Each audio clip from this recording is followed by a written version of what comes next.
देने के लिए यहाँ आई। जैसे ही ये कहा तो आज वो गोपी अंदर गई, मैया यशोदा को सारा हाल कह सुनाया। मैया यशोदा बाहर निकल करके आई और जैसे ही भगवान भोलेनाथ के भयानक रूप को देखा तो मैया तो एकदम से डर गई। लाइट आएगी। और भगवान भोलेनाथ जी से कहने लगी कि बाबा इतना महाभयानक रूप है तुम्हारा कि हम तो तुम्हें देख के डर ही गए। तुम्हें देख के हमारा जो हाल है तो हमारे लला को का हाल हो। तुम्हें देख के यदि हमारे लला को कछु है वो तो हम तो कहूँ के न रहेंगे। तुम दान ले चाहिए।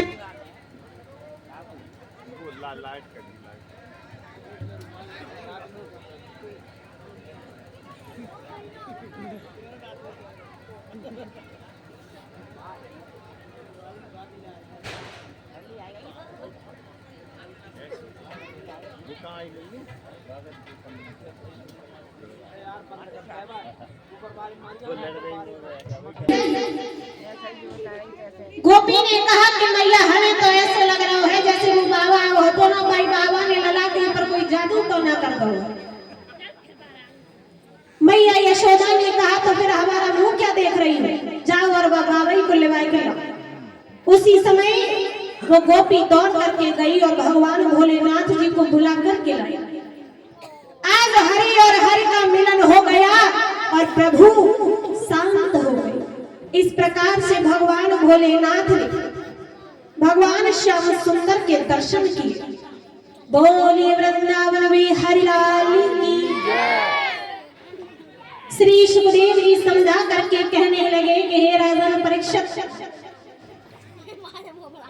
धीरे धीरे प्रभु जब बड़े होने लगे तो सबसे पहले प्रभु ने माटी को खाना प्रारंभ कर दिया। तो एक गोपी ने प्रभु को माटी खाते हुए देख लिया।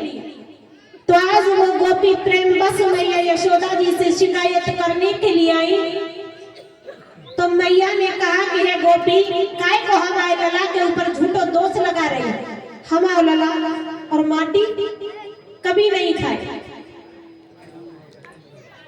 गोपी ने कहा कि मैया यदि तुम्हें हमारे ऊपर विश्वास ना हो तो कन्हैया को मुंह खुलवा के देख ले। मैया यशोदा ने कहा कि कन्हैया मुंह खोल के तो दिखा दिए। उसी समय जैसे ही प्रभु ने अपना मुंह खोला तो अपने मुंह में प्रभु ने सारा संसार दिखा दिया।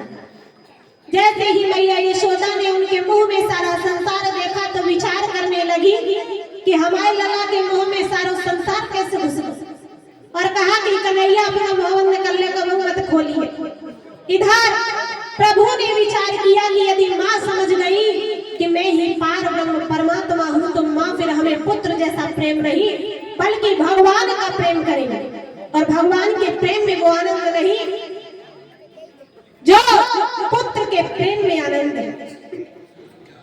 आप सभी ने देखा होगा कि जब माताएं बहनें सोमवार भगवान जी पे दूध चढ़ाने जाए तो एक लोटा में 1 चम्मच दूध और पूरे लाख को नाथ लिया। जैसे ही कालिया नाग को नाथ लिया तो कालिया नाग समझ गया कि ऐसा लग रहा है जैसे प्रभु ने अवतार ले लिया है। उसी समय प्रभु ने कहा कि हे कालिया नाग, अब तुम्हारे वापस रमणीक द्वीप जाने का समय आ गया है और अब तुम्हारे फनों पर हमारे पद चिन्ह है और गरुड़ जी आपसे कुछ भी नहीं कहेंगे। उसी समय प्रभु कमल के पुष्प और दामा की गेंद को लेकर के किस प्रकार से ऊपर आए।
और कंसराज की सभा में कमल के पुष्पों को भिजवा दिया।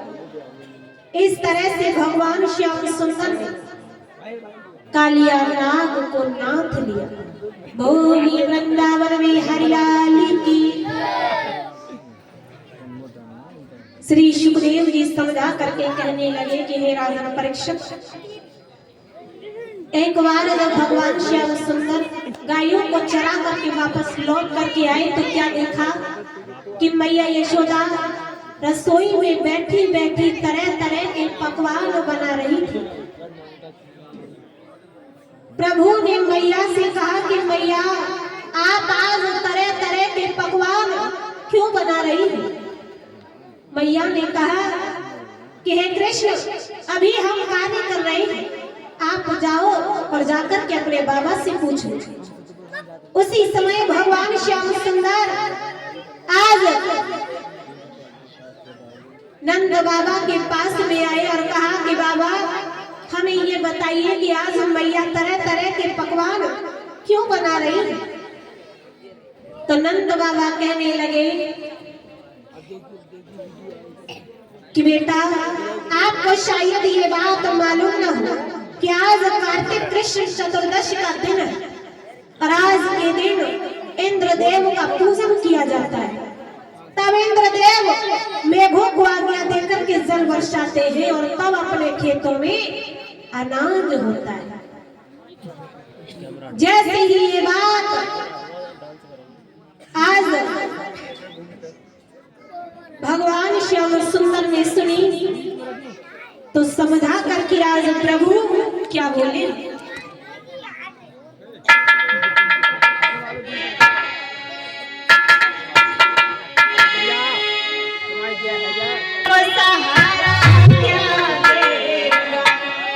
जो कहीं भूखा बैठा हो औरों को भोजन क्या देगा।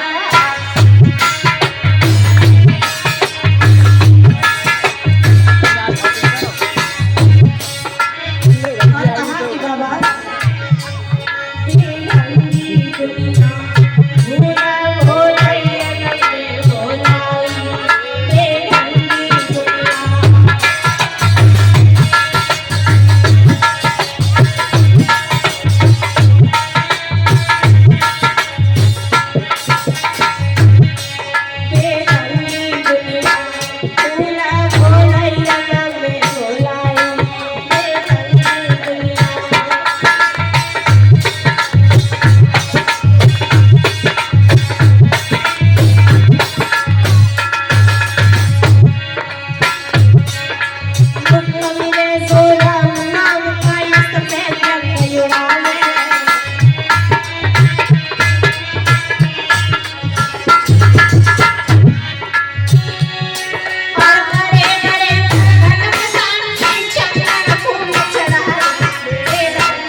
तो कहा कि बाबा क्यों पागल बन रहे?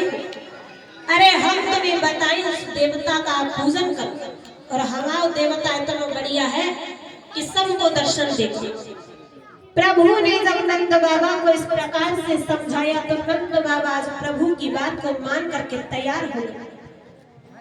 उसी समय सभी ने पूरी पकवान बनाए और गाड़ियों में रख करके जैसे ही लेकर के चले तो आज सभी स्त्रियां किस प्रकार से नाचती गाती हुई चली।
गिरिराज महाराज का पूजन करेंगे।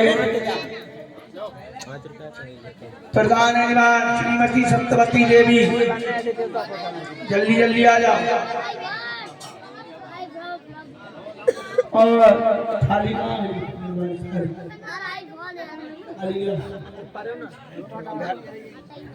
मैया यशोदा लाला कन्हैया गिरवर को साई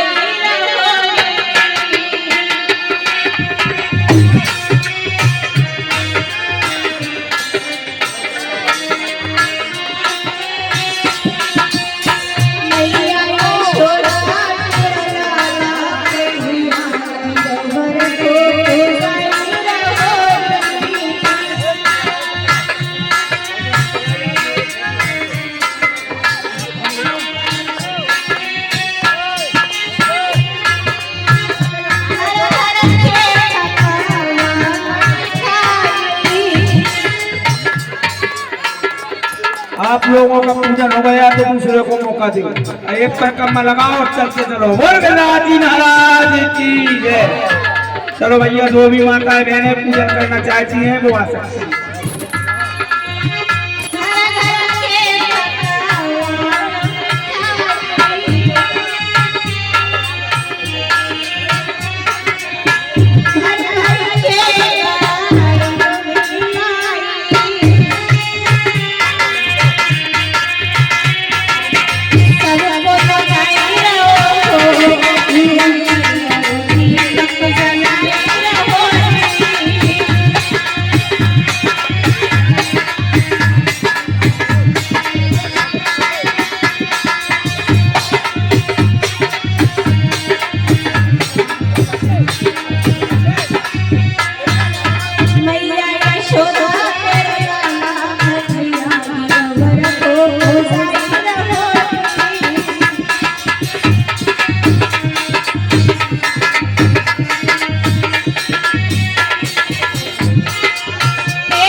थोड़े आप लोग पीछे से जाइए भाई।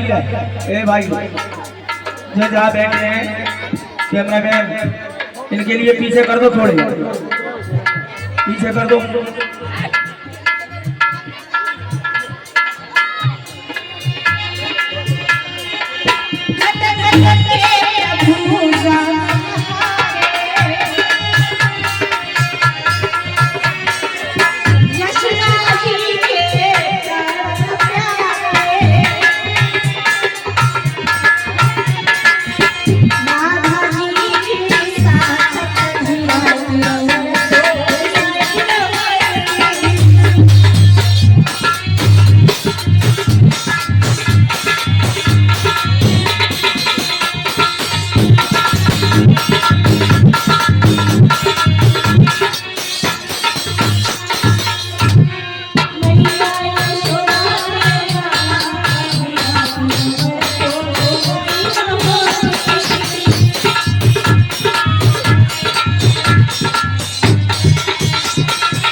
गाड़ी आ रही है, गाड़ी देख रही है। जो भी भक्तजन गोवर्धन महाराज का पूजन करने के लिए रह गए हो वो जल्दी से जल्दी आते जाएं।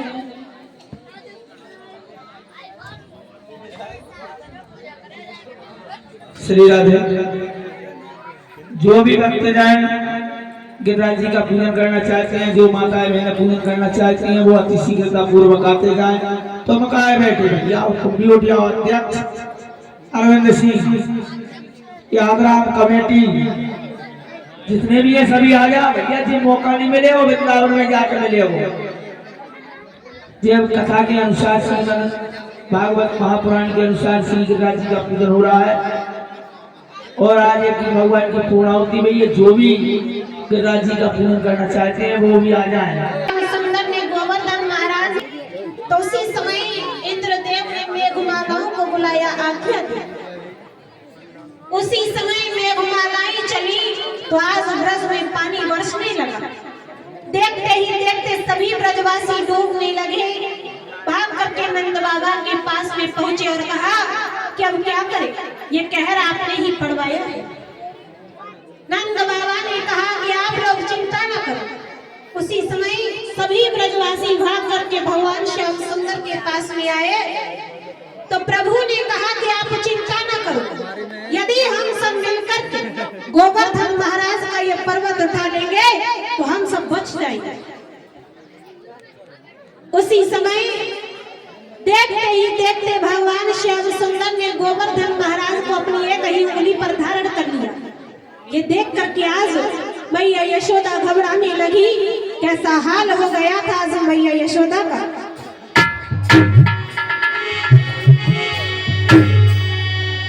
गिरना पड़े रे गोपाल, गिरवर गिरना पड़े।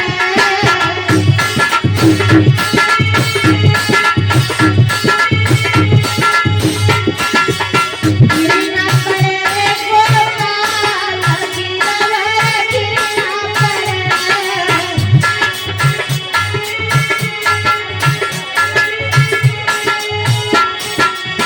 गिरना पड़े गिरवर रे थारो। गिरना पड़े गिरवर रे थारो।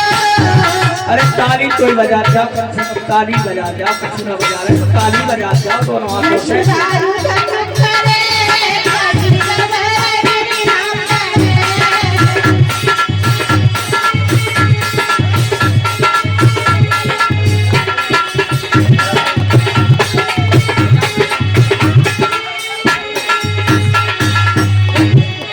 गिरना पड़े गोपाल, गिरवर गिरना पड़े।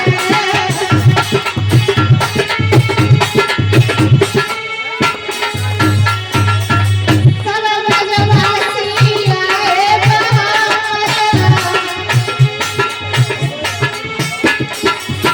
सब ब्रजवासी आए बहार।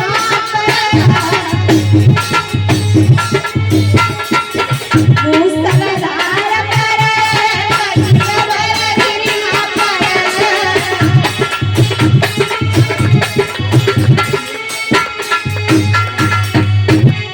गिरना पड़े गोपाल, गिरवर गिरना पड़े।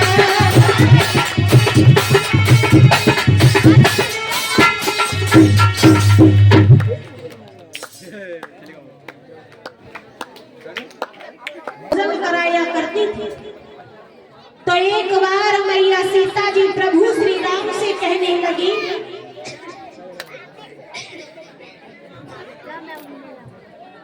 कि हे स्वामी जी, अभी तक ऐसा कोई भी ब्राह्मण नहीं आया जिन्होंने भर पेट भोजन किया।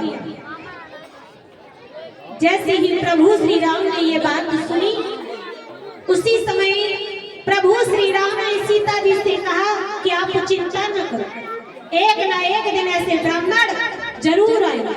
और उन्होंने चुपचाप से अगस्त ऋषि जी को निमंत्रण कर दिया। अगस्त ऋषि जी भोजन करने के लिए आ गए। इधर प्रभु श्री राम जी ने अगस्त ऋषि जी से इशारा कर दिया कि जब तक हम इशारा ना करते तब तक चाहे कितने ही दिन क्यों ना गुजर जाए, आप भोजन करना बंद मत कर दे। इधर खाने वालों ने खाना प्रारंभ कर दिया और परोसने वालों ने परोसना प्रारंभ कर दिया। मैया सीता जी परोस करके और रसोई तक ना पहुंच पाए, तब तक सारे बर्तन ऐसे खाली है जाए जैसे बाबी का चूहा तो ही ना। परोसते परोसते 18वां दिन आ पहुंचा। इधर जैसे ही प्रभु श्री राम मैया सीता जी के मुख की तरफ निहारा, विचार करने लगी कि कहीं ऐसा ना हो कि आज के बाद सीता जी ब्राह्मणों का नाम ही लेना बंद कर दे। उसी समय प्रभु श्री राम ने अगस्त ऋषि जी को इशारा कर दिया कि बस अब यही रुक जाओ। उसी समय जैसे ही मैया सीता जी भोजन को लेकर के पहुंची तो अगस्त ऋषि जी ने कहा कि बस मैया सीता जी तो कान नहीं लगाए हती, उनने ना कही कि एक पूरी और ले लो। विचार करने लगी कि हमें तो 18 दिन में बंद हुए हैं और यदि अगर फिर से चालू है गए तो पता ना कितने महीनों में बंद हो। उन्होंने कहा कि तो फिर जल ले आए। जैसे ही जल की कही तो उसी समय अगस्त ऋषि जी ने कहा कि जब थोड़े से भोजन से हमें कुछ नहीं हुआ तो थोड़े बहुत जल से भी कुछ होने वाला है नहीं। और इस समय आपके पास में इतने जल की व्यवस्था नहीं हो। प्रभु श्री राम जी ने कहा कि आप बिल्कुल सत्य कह रहे हो, इस समय आप भोजन ही रहने दो। जब हम द्वापर युग में कृष्ण अवतार में आएंगे और जब इंद्रदेव कोप करके जल बरसाएंगे तो उस जल का पान आप ही कर लेना। तो यही कारण था कि त्रेता युग में भोजन किया और द्वापर युग में जलपान किया। इधर जब इंद्रदेव को ये बात मालूम पड़ी तो विचार करने लगे कि ऐसा लग रहा है जैसे प्रभु ने अवतार ले लिया है। उसी समय इंद्रदेव ने प्रभु से क्षमा याचना की। इस प्रकार से भगवान श्याम सुंदर ने गोवर्धन महाराज का पूजन करवाया। बोलिए वृंदावन में हरिलाल की, सतगुरुदेव भगवान की।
देखो आ जाइए फिर हम तुमसे नहीं कहेंगे कि तालियां बजा लो भजन बोल लो, है ना।